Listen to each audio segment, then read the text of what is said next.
Hello everybody. I'm here today to show you how to thread this particular machine is an S500, S500, right? S500, yeah. Husqvarna Viking S500 Amber Air. Amber Air, right?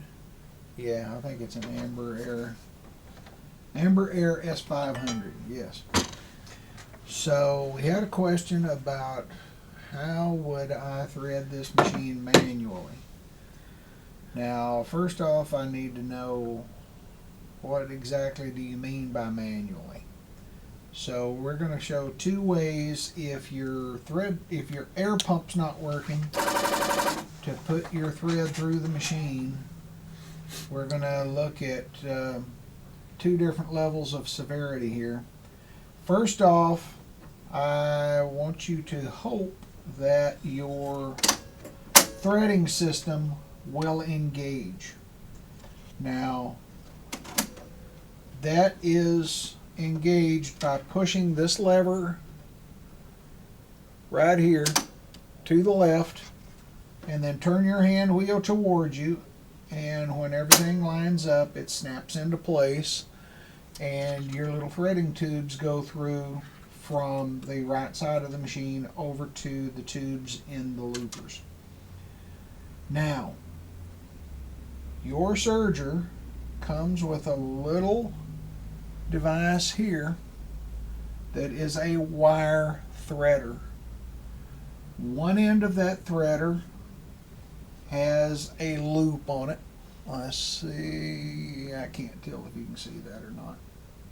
There it is. You can see It it. has a loop, and the other end of the threader is just a straight wire. So what you want to do is you want to start working with that straight wire end, and you want to go into the threading holes in the serger. The red one is your upper looper, the green one is your lower looper, and the We can't actually see that one, but we it can looks kind of kind tell of it's there. brown from this angle, but it's dark outside, and I'm old, and it's late, and I don't know if I can tell really. But we're going to look at the upper and lower loopers. Those are what you need for a 4-thread overlock or 3-thread overlock. So we're going to thread the upper looper first. We're going to put the straight end of that wire down the threading hole. And we're going to continue to go until we're either going to come out on the other end or we're going to run out of run out of wire.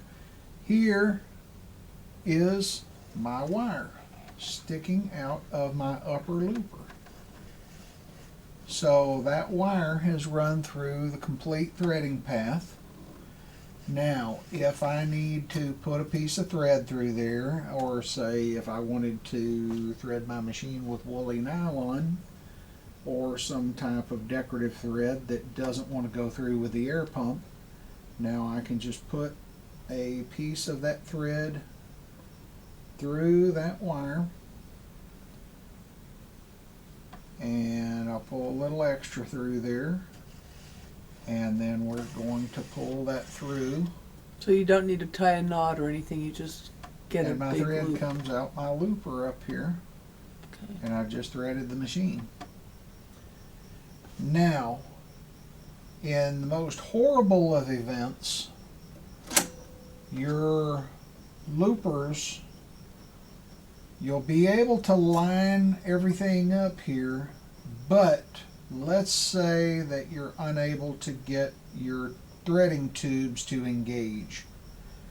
So if I bring these three tail ends of my loopers down until they're pretty much in line with each other and at their lowest point of rotation, I'm going to see if I can thread my lower looper without engaging the threaders.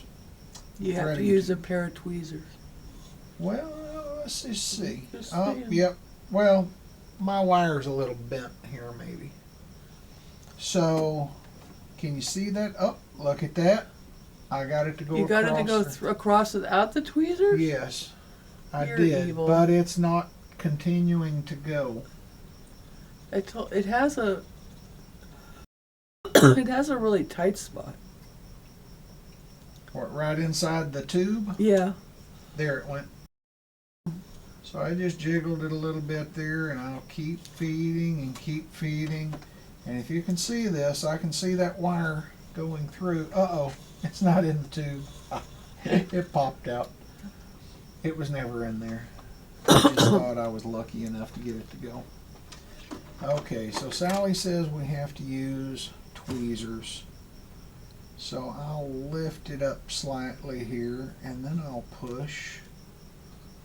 And nope, didn't go there. That's why I say hope that you can get those tubes to engage,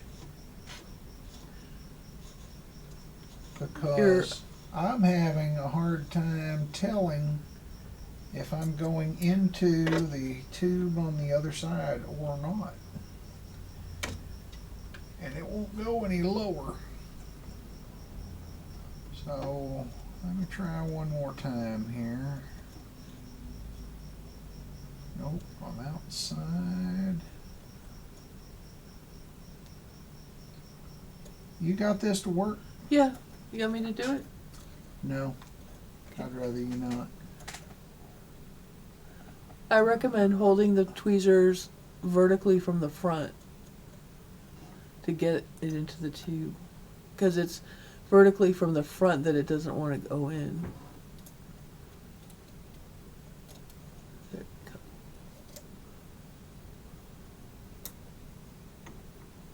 goes. I think it's in now. I think so. Looks like it is. We'll find out here shortly. I don't see it popping. There it is. It wasn't coming out anywhere inside the machine, so I figured I had it. There's my wire right there coming out the lower looper. So it is possible. That seems like the harder one for us to thread if we're unable to engage our threading tubes. It was harder to thread even if they were engaged. Was it? Yeah. Okay. But hopefully It's kind of got a hitch in its get along. our we're never going to experience a situation where I didn't get the thread out. The thread stopped. Hopefully we're never going to run into a situation where our serger does not thread just as expected by engaging everything, putting a little bit of thread in, and pushing the button until our thread comes out our lower looper, just like that. But if it does, it is possible to thread it without our air pump working. So hopefully that helps. And if you have any questions, you can always give us a call, and we'll be happy to help you if we can. Thank you. Thanks for watching.